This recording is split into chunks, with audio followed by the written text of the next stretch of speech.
Miroir des sports, ce soir au sommaire du football, du handball, de la course camarguaise. J'ai déjà sur le plateau le t-shirt de Victor Jourdan. Vous verrez pourquoi il prend un petit peu l'air, ce t-shirt. Voilà, avec Patrick Mallet tout à l'heure, mais également du VTT, de l'athlétisme au programme. On va commencer, une fois n'est pas coutume, par de l'escrime avec un maître sur ce plateau, maître Hervé Georgi. Bonsoir, bienvenue, Bonsoir. Merci d'être avec nous. Merci à vous. Ça va, tout se passe bien ? Parfait. Avec une société d'escrime de Nîmes au top de sa forme, puisqu'elle recevra samedi prochain, on en reparlera, alors je ne sais pas comment s'appelle leur club, mais ce sont les joueurs de Colmar. Exactement, le SR de Colmar. Ouais. Le SR de Colmar, dans un match retour qui vaudra le déplacement. On est venu vous voir, on a profité de l'occasion, on est venu vous voir samedi après-midi. Exact. Il y avait un tournoi, vous allez nous expliquer ces images, des images de Nicolas Pinchino. Il y avait un tournoi de tout petits, de pupilles et de benjamins. C'est quel âge ça ? Alors là, c'est les enfants qui sont nés en 99-2000 pour les pupilles et 97-98 pour les benjamins. Donc c'était dans le cadre de la Coupe du Gard. Donc ils ont 12 ans au maximum. Voilà, un tournoi Ils départemental. sont nombreux quand même. Oui, ils étaient une soixantaine là sur l'épreuve. Donc là, c'est du fleuret que vous voyez. Donc il faut toucher la cuirasse électrique. Il y avait également de l'épée, qui est l'arme de prédilection de la société d'escrime de Nîmes. D'accord, vous êtes des épéistes hors pair, mais vous vous adaptez également aux autres armes. Sûr. Voilà, là vous avez actuellement à l'image de l'épée. Et donc là, les gamins, qu'est-ce qui différencie leur travail par rapport à ce qui se fait plus tard ? Est-ce qu'il y a des règles différentes ? Oui, tout à fait. Ouais. Le fleuret, c'est des conventions, donc il faut avoir la priorité pour marquer le point, alors que l'épée, c'est l'arme de duel par excellence, c'est-à-dire qu'il faut toucher son adversaire, et la surface également n'est pas la même pour toucher et valider la touche. Partout. Partout, des pieds jusqu'à la tête. Alors que le fleuret, c'est sur la cuirasse qu'on voit. Exactement, oui. À suivre également, bien sûr. Tout à fait. Donc là, bon succès en termes populaires, beaucoup de jeunes, on vous retrouve ici. Comment se sont comportés nos Nîmois ? Écoutez, très bien, puisque sur toutes les épreuves, que ce soit sur la Coupe du Gard, en benjamin à l'épée, chez les garçons et chez les filles, nous avons gagné. Donc c'était très intéressant. C'est bien, les jeunes pousses répondent présent. Et dans le tournoi animation à l'épée qu'on a fait pour les plus petits, également, on retrouve le club au devant de la scène. C'est très bien. Voilà, et un club donc, qui est à la pointe, si je puis dire, chaque semaine, avec donc toutes vos catégories d'âge. Combien d'adhérents à votre club cette année ? 150. 150 licenciés. Grosso modo, on est aussi entre 150 et 170. On arrive à 190 les années olympiques. Exactement, après les médailles. Ça reste difficile d'exister en dehors des années olympiques. Complètement. En termes de communication, même d'image, parce qu'on n'est pas médiatique du tout, ni médiatisé même. Grâce à vous un peu, merci. Tout petit peu. On essaye, on fait le maximum. Donc voilà, mais bon, le club est bien structuré, périn, on est bien aidé par la ville aussi, donc tout roule. Voilà, Nîmes, place forte de l'escrime. Alors justement, avec un rendez-vous auquel on vous invite tous, il n'y aura pas grand-chose à faire, vous allez voir, à la même heure, sauf peut-être regarder la Coupe de France avec Nîmes Olympique. On en reparlera. Ce sera samedi, c'est un match retour, ce sont des huitièmes de finale d'un championnat de France, c'est le championnat élite. C'est ça, tout à fait. Donc championnat de France N1, National 1. En escrime, il n'y a que 12 clubs qui peuvent accéder à ce championnat-là. Le club de Nîmes en fait partie. C'est un principe de tableau d'élimination directe. Il faut gagner son match pour aller en quart de finale. On a gagné le match aller, 38-37. Donc c'était de justesse, mais on aime bien à Nîmes, le suspense dans tous les sports. Et donc c'était à Colmar, en Alsace. Tout à fait. Et là, sur le match retour, samedi, à 17h30 au Stade des Costières, à la salle d'armes du Stade des Costières, on effectuera donc le match retour. Comment ça se passe, ces compétitions ? Il y a combien de rencontres ? Alors, il y aura 9 matchs de 5 touches ou de 3 minutes, parce qu'il y a le temps aussi qui rentre en jeu. Et c'est un relais donc à 45 touches. On garde le score du copain qui nous a précédé et on essaye d'amener... Donc c'est comme les compétitions par équipe dans les grands championnats. Exactement, c'est le même principe que les championnats du monde ou les Jeux Olympiques, tout à fait, exactement. Et c'est sur toutes les armes là aussi ? Toutes les armes, alors sauf que nous, le club n'est inscrit que sur l'épée, donc on recevra que l'équipe de Colmar à l'épée. Spécialité, sinon ça existe dans toutes les armes. Les Colmariens, je ne sais pas comment on dit, vous non plus, c'est pas très important, les Alsaciens de Colmar, donc défait déjà à l'aller chez eux. Voilà, oui. Et ce sera bien d'avoir les encouragements de tous pour ce match retour. Tout à fait. Ce sera donc samedi 21 après-midi. Exact, 17h30, entrée gratuite à la salle d'armes du stade des Costières. Allez, on dit un mot d'un copain à vous, Alexandre Cocalotto, donc qui était lui samedi soir au gymnase à Pissevin. Pour la rencontre, c'était la 5e journée de ce championnat de National 1, là aussi, mais ça correspond à une 2e division. Hein, donc pour les rollers, les crocos recevaient, alors ils ont des noms tout à fait étranges, je vais essayer de vous le retrouver, les Jokers d'Aubagne, tiens, pourquoi pas, tiens, c'est marrant ça, les Jokers d'Aubagne. Et il y avait les Roadrunners aussi, il y a des trucs assez bizarres. Et donc les Jokers et les Nîmois étaient bien partis, 3-0 à la mi-temps, mais la deuxième mi-temps a été fatale aux Nîmois, 5-7 au final. C'est dommage, voilà, pour l'équipe de Guillaume Auriol que l'on avait sur ce plateau il y a quelques semaines. C'est dommage, c'est enchaînement de défaites. Il y a eu des victoires en début de saison, maintenant il y a quelques défaites. Bon, enfin, ça va repartir, voilà, ils ont beaucoup d'énergie. Tiens, moi je vais vous montrer du handball. Je vais essayer de m'y retrouver avec des résultats. Les résultats des filles du président Olivier Gébelin du HBCN qui était en déplacement en Bretagne, au fin fond de la Bretagne, là-bas, à Brest. Le club s'appelle Arvor. Et les Nîmoises l'ont emporté à la dernière minute avec un but de Chloé Bulleux, 28-27. Voilà, c'est pour ça que je disais qu'à Nîmes, on aime bien les scores serrés, difficiles. Voilà, c'était 14-14 à la mi-temps. Et cette belle victoire arrachée pour les Nîmoises. De l'autre côté, ça a déroulé plus facilement pour Le Havre à Mios et pour Metz à Toulouse. Je vous parle de ces deux équipes puisque au classement, ce sont les deux équipes qui précèdent Nîmes. Nîmes qui s'est replacé 3e, ce qui correspond bien à la place des filles de Manuela Aili. Le prochain match, attention, ce sera au mois de janvier. On va vers une très longue pause internationale avec notamment les championnats du monde.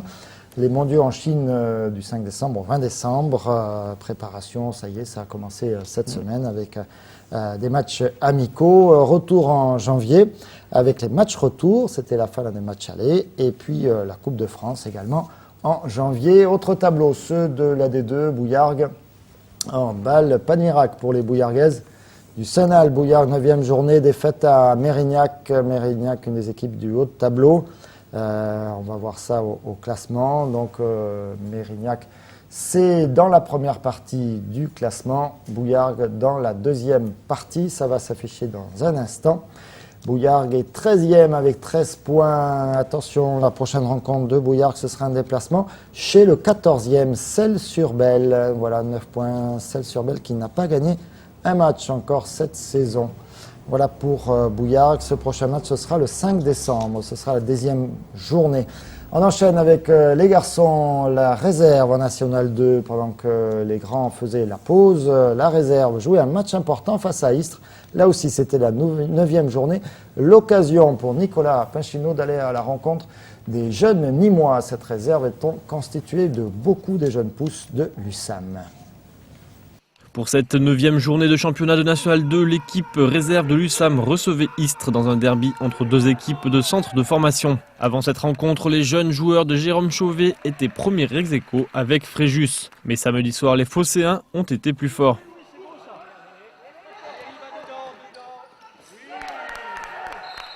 La première mi-temps est légèrement à l'avantage des jeunes joueurs d'Istres, mais les deux équipes restent au coude à coude. En défense, le jeu est solide, les gardiens sortent beaucoup de ballons. Tant et si bien qu'à la mi-temps, le score n'est que de 9-9. A noter la présence au Parnasse de Guillaume Sorina, ainsi que celle de Christophe Mazel qui a passé une mi-temps du côté d'Istres et une mi-temps du côté de Nîmes. Dans les vestiaires, Jérôme Chauvet a dû trouver les mots pour motiver son équipe. De retour sur le terrain, les USAMistes jouent vite, beaucoup de contre-attaques réussies. Un beau moment de jeu pour les coéquipiers de Kevin Mathieu. Les Nîmois vont même compter jusqu'à 4 points d'avance, mais en l'espace d'une minute, tout bascule. Les Istréens se remettent dans le match et reviennent au score. Les Nîmois vont subir toute cette deuxième partie de deuxième mi-temps sans jamais se laisser distancer à la marque. Là où on a lâché prise, je dirais, c'est sur notre défense. Je pense que sur les 10 dernières minutes, ou au moins même sur le dernier quart d'heure de la partie, je crois qu'ils y sont quasiment à 100%. Dès qu'il y a tir, il y a but. Donc ça me plaît pas du tout. Défensivement, on a lâché. La partie s'achève sur le score de 25-27 en faveur des joueurs d'Istres. Un week-end qui ne profite pas aux Nîmois puisque Fréjus est allé s'imposer largement à Montélimar 24-23 et place l'USAM deuxième du classement ex aequo avec Montélimar. Le plus important c'est le travail collectif et aujourd'hui on part avec une défaite, on est un peu déçus donc on essaiera de remettre ça la semaine prochaine. C'était un match très important pour nous parce qu'on est un peu en concurrence avec Istres, deux pôles de formation. Et ouais, beaucoup de déceptions parce qu'on a essayé de rien lâcher tout le long, on ne s'est pas économisé et on chute à la fin malheureusement. Je pense qu'ensuite le restant des matchs est plus dans nos mains et dans les prestations qu'on est capable de faire. Si on est capable de revenir aux prestations qu'on a eues depuis le début de la saison, collectives et individuelles, je pense qu'on figurera très bien sur un terrain. Moi j'ai trouvé quand même qu'on était emprunté dans un match que l'on dominait à un certain moment et qui a basculé à un autre moment. Week-end prochain, pas de match. Prochaine rencontre le 28 novembre. Les Nîmois recevront Salon au Parnasse à 18h.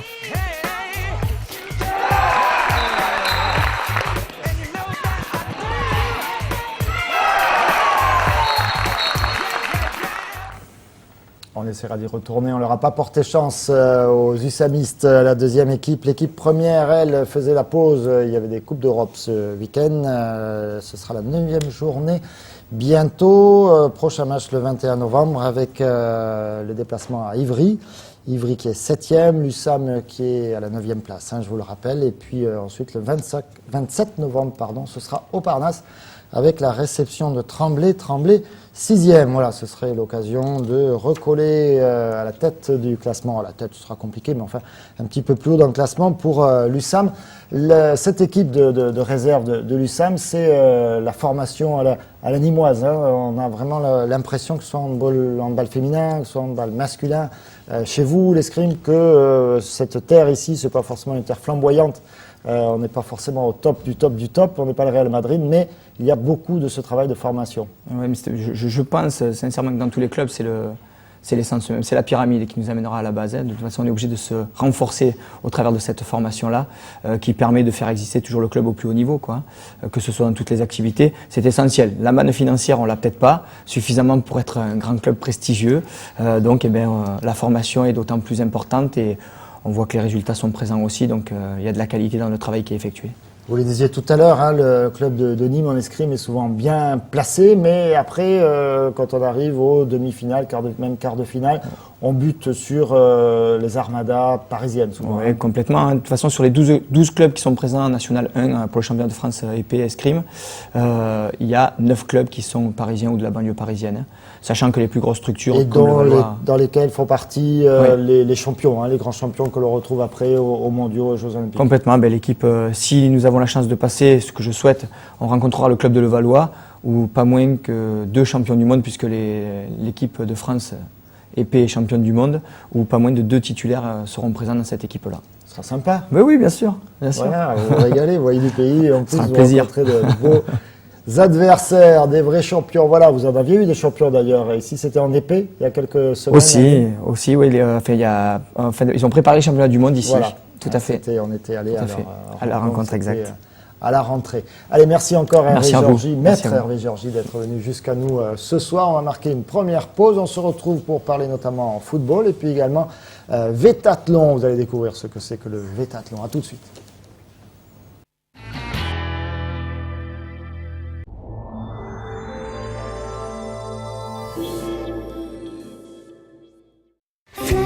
C'est la rentrée. On met du rythme dans la déco chez Fly. On mixe le black and white et des couleurs flashy, le style manga et les prix bas. On joue les bons plans pour le premier studio et des notes techno pour la petite déco. Avec des prix qui déménagent, c'est succès assuré. Allez, monte le style et baisse les prix. C'est la déco remix chez Fly. Pour la rentrée chez Fly, les lits grimpent et les prix baissent. Le lit surélevé en bain massif Stratus, 99 € seulement. Ça donne le ton.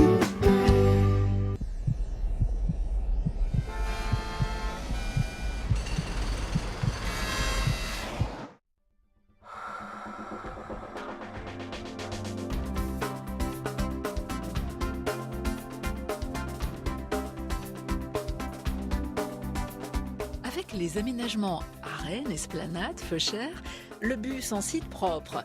Élysée et Jaurès, nous allons vous rendre la ville belle et facile. On revient sur ce plateau avec les 3C Vétathlon, nos invités. On va lancer donc les images. Ça s'est passé tout ce week-end à Saint-Cériès. Non, ce ne sont pas celles-là. Voilà, ce ne sont pas celles-là non plus. Ce sont d'autres. Ah, tiens, c'est ça, le pont d'Ambrossum. Le pont des Romains sur le Vidourle entre le Gard et l'Hérault. Voilà ces belles images de Michel Gravier. Bravo. Et tous ces vélos, mais les vélos, ils attendent la deuxième partie. Ça commence avec de la course à pied. Combien d'inscrits cette année, chère Sylvie, à votre belle course? 520 participants, donc une constante sur cette épreuve-là. Congénie, on a fait 50 participants de plus, 450. Et là, donc, on reste sur la régularité au niveau évolution du nombre de participants. Donc 520, c'est vraiment une réussite, puisque le temps était maussade. On attendait un petit peu la pluie, quoi. On avait un petit peu peur de la pluie, effectivement. Et là, donc, on voit déjà en tête, après la partie course à pied, votre coéquipier, Guillaume Lambert. Il s'agit de Abdelhak Bendaya. Oui, tout à fait. Oui. Effectivement, il me transmet le relais en très bonne position. Pas mal d'avance, même. Oui, c'est vrai que c'est appréciable. Alors, la question toujours se poser, c'est est-ce que c'est un avantage de partir devant parce qu'on n'a pas de lièvre. Et il vaut mieux être en avance qu'en retard quand même, non? Oui, c'est clair que l'avance est toujours profitable. Ça c'est vrai, mais on sait derrière qu'on a le troupeau qui court derrière et qui cherche à nous rattraper. Et qui peut vous avoir en point de mire. Voilà, et ça peut un mot sur la partie course à pied, c'est combien de kilomètres? Alors ça dépend, c'est entre 9 et 10 km à peu près, chaque fois, entre 9 et 10. Et vous, à vélo, vous avez combien à faire? Là, c'était 17 et ça va jusqu'à 21, 22 km suivant les parcours et les années, quoi. Le parcours de course à pied, c'est plutôt du cross-country, c'est quoi? Oui, c'est du cross. On reste dans le trail, la du version trail, courte, ouais. dans l'esprit du trail, tout à fait, puisque c'est la saison quand même hivernale, donc ils s'y préparent. Et idem pour le VTT, on reste sur des parcours courts, puisque c'est la saison du cyclocross qui s'y prépare. Voilà, c'est le passage de relais avec notre ami filles. Claude Razon, qui a animé l'ensemble du Trophée des 3C depuis 1995. Et alors, redire que c'est une course avec beaucoup de visages. Il y a une épreuve pour les hommes individuels, pour les femmes individuelles, pour des équipes. Comme avec vous par exemple Guillaume, mais il y a également des équipes mixtes. Voilà, c'est l'arrivée. Donc finalement vous n'êtes pas fait rattraper, vous êtes un petit peu fatigué. Est-ce que vous avez perdu du temps par rapport à votre collègue Abdelhak ou est-ce que vous avez encore gagné du temps? Alors c'est un petit peu complexe. C'est vrai que sur la première épreuve, Denis qui est plus fort que moi m'avait rattrapé, donc il remonte le temps et il m'avait doublé. Et c'est vrai que ces 15 derniers jours, je me suis beaucoup entraîné pour justement empêcher ça. Et là, il m'a pas rattrapé. Donc j'ai pu passer la ligne en tête et puis honorer l'avance que Abdelhak me donnait en course à pied. Et puis prendre 30 secondes d'avance pour la dernière épreuve, quoi. Pour la dernière épreuve, voilà. Puisque donc c'est bien de gagner chaque étape, mais c'est encore mieux de gagner la course en 3 étapes avec la prochaine qui sera à Calvisson. On va revenir dans les C cette fois. Ce sera à quelle date? Le 6 décembre. Le 6 décembre, donc vous laissez 15 jours. Donc là, 3 semaines. 3 semaines. Là, ça veut dire que Guillaume, vous allez vous entraîner comme un fou pendant 3 semaines. Ah oui, le programme est déjà établi. Le parcours. Vous êtes venu en vélo là? Non, là je suis venu en voiture quand même. J'arrive du travail, mais c'est vrai que j'ai déjà bien le parcours de Calvisson en tête. Et il y a une très grosse difficulté, la montée aux 3 moulins à la fin, donc qui fait souvent la différence. Alors j'ai 30 secondes d'avance, mais il va falloir arriver en bas de la montée avec un peu d'avance pour contenir Denis, puis passer la ligne d'arrivée en tête ou pas en tête, que je garde un peu d'avance sur le classement général, quoi. Puisque ça fonctionne. Ah oui, du coup, il faudra recalculer là en fonction des étapes précédentes. Oui, il y a une course il y a la course du jour et puis il y a la course du trophée. Et moi, l'idée cette année, c'est effectivement de gagner le trophée. Le trophée. Comment vous arrivez à avoir une épreuve qui est aussi courue, si je puis dire, chaque année? Sylvie, c'est quoi la clé du succès? Je crois que la clé, c'est surtout la convivialité. Les gens ils viennent ici un petit peu pour se régaler, faire plaisir à son collègue, puisqu'il court très souvent en équipe, puisqu'il y a plus d'équipes quand même que d'individuels, même si bon, d'une épreuve à une autre, ça varie. Mais c'est vrai que c'est surtout l'ambiance. L'ambiance, ce sont 2 sports individuels, hein, et là on les fait regrouper, c'est plus du tout la même mentalité, l'état d'esprit. Il y a aussi le fait qu'il y a des parcours purement vététistes. Hein, donc, pour les vététistes, la course à pied c'est mini-trail, donc ça plaît énormément, et c'est de courtes distances, ce sont des courtes distances. C'est ça la raison de... Ouais, vous l'avez fait très souvent. Hein, moi je suis pas ni moi d'origine, mais je suis arrivé en 99 sur Nîmes pour le travail. Et c'est vrai que j'ai fait depuis l'automne 99, j'ai fait chaque année, j'ai fait l'ensemble du trophée. Donc ça fait ma 9e participation. Vous avez déjà gagné ? Non, j'ai fait en 2005 3e. Ah, frustration. Ouais, non, c'est fini. Là, voilà, 2006 2e. Après j'ai eu effectivement 2 années un peu plus relax parce que j'ai eu des enfants, donc on a mis ça un peu de côté. Et là effectivement comme ils sont un peu plus grands, l'idée c'est de revenir un peu au charbon et de voir si on pouvait... Les enfants ils viennent soutenir papa ? Oui, ouais. C'est pour ça qu'il a un regard d'énergie. Grosse motivation là. Grosse motivation. Voilà, vous êtes de quel club ? Vous, un club nîmois de vélo ? Team Endurance Shop, effectivement. Et partenaire de ce trophée 3C. Voilà, partenaire du trophée. Et je reviens un peu aux raisons du succès. Je pense que c'est véritablement parce que cette course a une âme. Moi, je sais que je fais pas mal d'épreuves un peu dans toute la France et le succès vient qu'il y a une véritable âme. C'est-à-dire qu'il y a vraiment un état d'esprit. Voilà, il y a des gens qui font la course, puis il y en a beaucoup qui viennent pour se régaler. Donc ça crée vraiment le résultat est là, 500 personnes. Sur 3 week-ends. Compétiteurs sur 3 week-ends. Vous en attendez autant ou encore un petit peu plus pour Calvisson ? En fait, la progression, elle est similaire. Hein, donc les gens peuvent encore s'inscrire maintenant ? Ah oui, donc on va aller jusqu'à 580-600, je pense, à Calvisson. Voilà, vous qui nous regardez, si vous avez... en plus, il y a le Téléthon, voilà, donc effectivement. On a une participation ce jour-là au Téléthon, comme chaque année, puisque c'est le même week-end.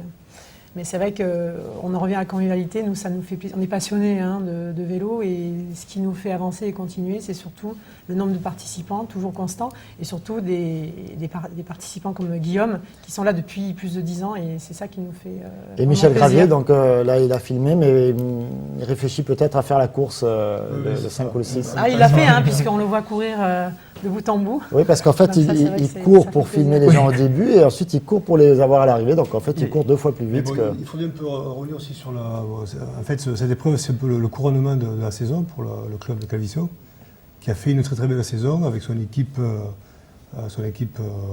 pas de professionnels, mais c'est le team national amateur qui a eu de très bons résultats. Alors, ces résultats, un mot, profitons-en. Oui, c'est vrai que on a montré quelques images, mais profitons-en. Voilà, le trophée 3C, effectivement, c'est la vitrine du club. Mais on a aussi une seconde vitrine plus compétitive.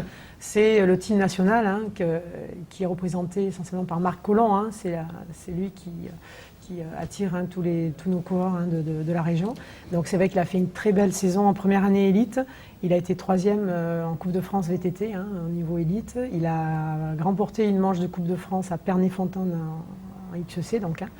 Donc c'est vrai que pour lui c'est vraiment un succès. Pour nous pareil, puisque en 2010 il reconduit avec le team Calvisson VTT et il a signé jusqu'en 2012 pour les Jeux Olympiques, puisque nous l'objectif c'est quand même de l'amener aux Jeux Olympiques et d'amener l'équipe organisatrice des 3C et du team, puisque en général c'est le même noyau, donc partir à Londres en 2012. Voilà. Écoutez, donc on aura déjà notre correspondant Michel Gravier, le maillot de la région et du Gard à Londres. D'accord. Le caméraman sera là.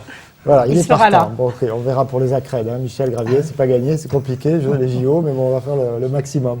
Mais merci à tous les 3 d'être venus jusqu'à nous. Et puis, donc, on se retrouve pour après la course, après le Téléthon, après le final du 3C Vétathlon, ce sera à Calvisson. Voilà, pour courir ou pour aller encourager les coureurs, participer au Téléthon.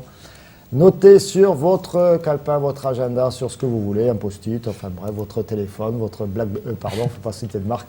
Allez, merci encore à tous les 3. On marque une courte pause. On se retrouve. On va parler notamment course camarguaise, sport extrême également. Sport extrême. À tout de suite.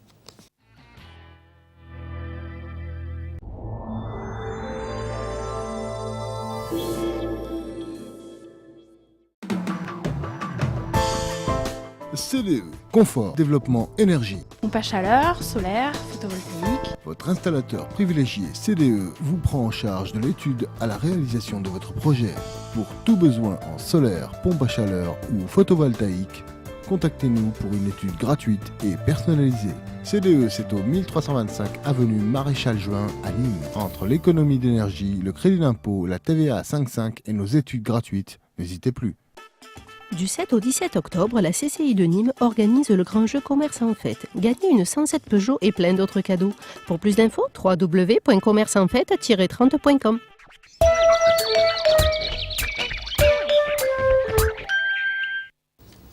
Miroir des sports, troisième partie avec Patrick Mallet. Ça va, Patrick? Ça va fort, Pierre-Paul. Belle chemise, encore une fois. Merci J'aime bien ces petits soleils bleus comme ça, c'est tout à fait intéressant. Et donc je parle aussi, Franck, parce que vous nous avez amené également un beau t-shirt. C'est un t-shirt de raseteur, un vrai, un blanc. Les hommes sont en blanc. C'est celui de Victor Jourdan. Et il ne le mettra plus puisque un certain jeune taureau de Fabre-Maillan, de qui le taureau? De Saint-Gabriel. De Saint-Gabriel, voilà, le retour de la manade Saint-Gabriel de Louis Nicolin. Ouais. Et donc, il lui a fait ça au t-shirt. On va voir ça dans les images. Un mot, Patrick, c'était la dernière de l'année. C'était l'une des dernières de l'année, parce que là, ce jour-là, c'était le samedi. Donc, il y en a eu une paire d'autres le week-end, le dimanche qui a suivi. Et puis maintenant, il y a la patate d'or, où, vous le savez, Pierre-Paul, vous avez laissé un souvenir immémorable. Oui, c'est bon, la patate d'or. Bon, bref, donc non, ça, on va parler de... C'est fini cette fois. C'est fini ce week-end. Après, il n'y a plus de course. Donc là, c'en était une qui était chouette. On va voir en image. C'était à Marguerite. Marcillargues. Marcillargues. C'est à côté. Pas du tout. À 40 km près, c'est à côté. Marcillargues, à côté de Lunel, pas loin de Saint-Cériès, où nous étions il y a un instant pour le Vétathlon. Et là, donc, les supporters de Benji, avec à Marcillargues cette particularité des arènes qui sont au cœur du village. C'est la place centrale, entre le château, qui est très beau d'ailleurs, la mairie, le café et l'église, parce que l'un des piliers des villages, vous le savez, Pierre-Paul, ce sont les cafés. Et on voit le début de course. J'ai eu peur que vous disiez ce sont les églises. J'ai dit, qu'est-ce qu'il raconte? C'est aussi les églises. Et donc, un début de course déjà acrobatique. C'était... Pour Nabil Benafito, sur les images. Les images, là, on voit Benjamin Villa. Et puis, à nouveau, Benjamin, on a vu qu'il avait des supporters tout à l'heure. Avec l'un des deux bons taureaux de concours de manade, hein, avec des jeunes taureaux, c'est ça l'idée? Voilà, Ricard, Cuillet et ce taureau jeune de la manade Saint-Gabriel qui a que 4 ans et qui faisait pour la première fois, parce que c'est un taureau qui est sorti en course de ligue, en protection cette année, une course aux As, voir un peu ce qu'il avait dans le ventre, parce comme il dominait, il n'était pas trop raseté en course de ligue. Et un taureau d'avenir, peut-être à suivre, hein, un taureau qui a 4 ans. Hein, la carrière est longue pour les cocardiers de Camargue, mais à suivre vraiment. Et l'un des taureaux qui vieillit bien, c'est ce taureau Ruy Blas de la manade de Cuillet, très cocardier, hein, d'une morphologie affreuse, avec ses cornes un petit peu dans tous les sens. Comme vous y allez. Ah, il n'est pas très joli. Racanel est beaucoup plus esthétique quand même. Et lui aussi aura livré un très très bon quart d'heure dans cette piste de Marcillargues, le plus spectaculaire de la journée, sans aucun problème. Et des actions les unes après les autres, avec des radoteurs du Trophée de l'Avenir Espoir, mélangés à certains du top niveau du Trophée des As Élites. Et la mayonnaise a bien pris, donc on s'est régalé. Moi, j'ai bien fait d'aller à Marcillargues samedi après-midi. Oui, vous n'êtes pas allé qu'au bar, quoi. C'est ce que vous voulez m'expliquer. Non, pas seulement, j'y suis pas allé pour ça, même si j'y ai fini aussi. mais j'y suis surtout allé pour la course et j'ai bien fait parce que c'était très bien. Tous sont à féliciter. Nabil Benafito qui aura une fois de plus, quasiment au même endroit, frôlé à nouveau l'accident. D'ailleurs, il essaiera de revenir en piste, mais il arrêtera la course sur ce taureau-là, Racanel, parce qu'il tape vraiment très fort avec le taureau qui vient se cabrer derrière et on le voit venir le chercher en dessous. Il n'a pas le temps de prendre son impulsion Ouais. sur cette action, ce qui fait qu'il est propulsé. Et le caméraman, pas terrible, là, parce qu'il manque un peu l'action, mais bon, il y avait tellement d'action avec ce taureau-là, Patrick c'était Mallet compliqué. à la caméra, que l'on salue. Patrick Mallet partout. S'il nous regarde. Sugar. Et puis voilà, il est très joli. Beau taureau. Ouais, une très belle tête. Et bon, au début, un taureau de sang, donc forcément, à l'âge qu'il a, 4 ans, il se laisse emporter par son sang. Et tant mieux, parce que s'il y a 4 ans, ce n'était pas le cas, ce serait problématique pour son avenir. Et là, c'est la fameuse action sur Victor Jourdan, où on a tous craint le pire. Et heureusement, ça passe de partout, les cornes à droite, à gauche, on voit l'état du t-shirt et heureusement ça fait que frôler la peau de Victor et ça rentre pas parce que c'était idiot et bête de finir une saison comme ça, une bonne saison pour Victor. Et on voit quand même les équimoses pour le coup, un grand moment de chance pour le raseteur. Et on le voit qui essaye de remettre ce t-shirt, il finira avec celui de quelqu'un d'autre. Mais ça a été le grand moment de frayeur de cette journée. Parce qu'on n'aime pas voir les raseteurs comme ça plaqués avec le taureau qui arrive derrière contre les planches. Parce que souvent c'est cause de blessures et de graves blessures. Ça me rappelle les images de Christophe Mussier à la patate d'or, mais les cornes étaient emboulées. Voilà, hein, le t-shirt de Victor Jourdan, ou ce qu'il en reste. Qu'est-ce que vous allez en faire de ce t-shirt? Vous allez faire un trophée comme Louis Nicolin, justement, avec les maillots de foot? Ah ben celui-là, oui, il peut être collector parce que dans l'état où il est, mais par contre, il ne pourra plus voilà, être. il y a encore la poussière des arènes. Hein, et on sent l'odeur de la lessive, on ne dira pas de marque, mais il me semble le reconnaître. Je ne sais pas si c'est Victor qui l'a fait. Il a été lavé, on précise que le t-shirt a été lavé avant de venir jusque... Non, pas avant de venir. Avant d'être utilisé ce jour-là. Ah oui, d'accord. Donc, il était tout propre, en fait, presque tout propre. Qu'est-ce qu'on raconte? Donc, que tirer comme conclusion de cette dernière course? Qu'on a vécu une bonne fin de saison, malgré la fin des différents trophées, comme quoi la bovine existe malgré les trophées, et heureusement, et ce depuis toujours. Et voilà, maintenant, la saison est terminée, il reste quelques bricoles. Donc, on le disait, la patate d'or à Saint-Martin-de-Croix pour les néophytes raseteurs. Donc, voilà, je suis sûr que vous allez en parler longuement dans Noir et Blanc, notamment demain et la semaine prochaine. Une abrivade des raseteurs qui montent tous à cheval aussi, samedi matin au Sainte-Marie-de-la-Mer. Ça promet. Maintenant, et puis, vous n'avez pas parlé de la remise des prix pour le Trophée des Masters. Donc, cette compétition organisée par la Fédération française de la course camargaise, ce sera demain à 18h à Vauvert. En partenariat avec la région Languedoc-Roussillon. Et c'est demain soir à Vauvert à 18h, tout le monde est bienvenu. À 18h à Vauvert, et puis hop, vous dépêchez pour à 18h30. Je crois que je vais détacher un journaliste de choc pour le coup. Pierre-Paul, si vous faites rien demain soir, moi je serai un peu pris. Qui sait? On va essayer de s'organiser. Allez, tiens, c'est tout aussi spectaculaire, mais dans un autre registre. C'est la petite dernière émission de Télémiroir. Elle vous est concoctée par un certain Nicolas qui nous vient de la Côte d'Azur. Et lui, son truc, ce sont les sports extrêmes. On vous a fait une petite sélection des premières émissions. Vous les retrouverez désormais chaque soir après le rendez-vous politique, chaque lundi soir après le rendez-vous politique. Donc pour rester dans une ambiance sport, un petit peu sport extrême. Je croyais que c'était les filles, son truc à lui, mais bon, c'est pas grave. À Nicolas? Non, c'est les sports extrêmes. Mais c'est un autre Nicolas, hein, c'est pas un autre Nicolas. C'est voilà. pas notre Mais Nicolas suivez Fabre. un petit peu. Allez, Pardon, image.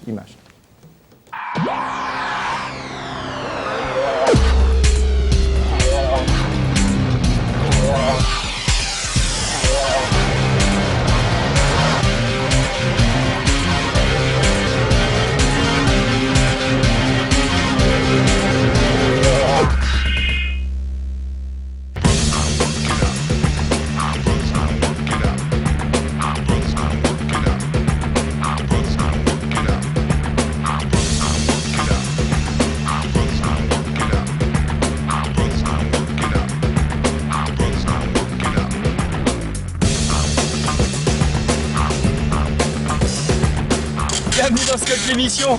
On se trouve en Espagne, plus précisément à Barcelone. Vous avez vu derrière moi l'Olympic Stadium. Alors on n'est pas là pour un match de foot, on est là pour le Monster Jam. Le Monster Jam, c'est quoi? C'est une compétition, c'est un rassemblement de gros 4x4, les big trucks comme on appelle. C'est des 4x4 énormes qui font 3 mètres de haut, 4 mètres de longueur. Ils font à peu près entre 1000 et 2000 chevaux. Et il va y avoir une grosse représentation, il va y avoir du freestyle, il va y avoir de la course.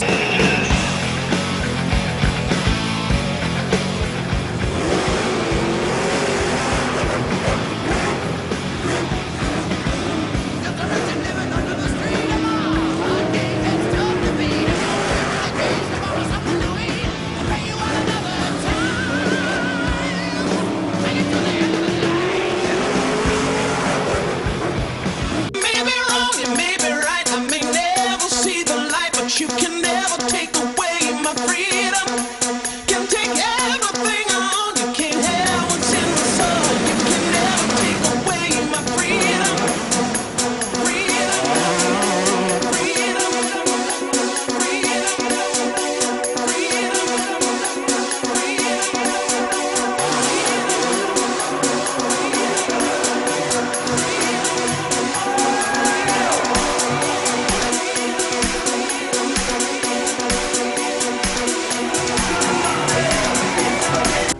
faire une petite pause dans Scott l'émission, mais... Allez, en bas. Il y en a pas. Ouais, bien sûr. Ça va?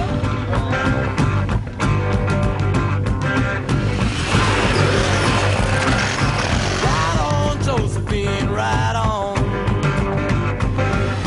Ride on, Josephine, ride on.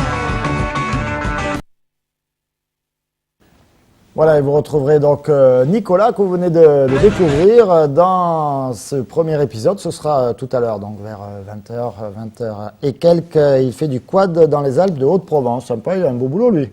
Bah oui, mais on ne pourrait pas l'inviter à la patate d'or samedi. Que vous avez passé, Pierre-Paul? Qui sait, tiens. Rigolo, il y en a d'autres qui nous ont promis d'aller se frotter au taureau. Merci, cher Patrick. Demain, 18h30, les aléas du direct noir et blanc. Et nous, on se retrouve dans un instant pour le journal Miroir des Sports. C'est fini, je vous laisse avec la météo. Tiens, à tout de suite.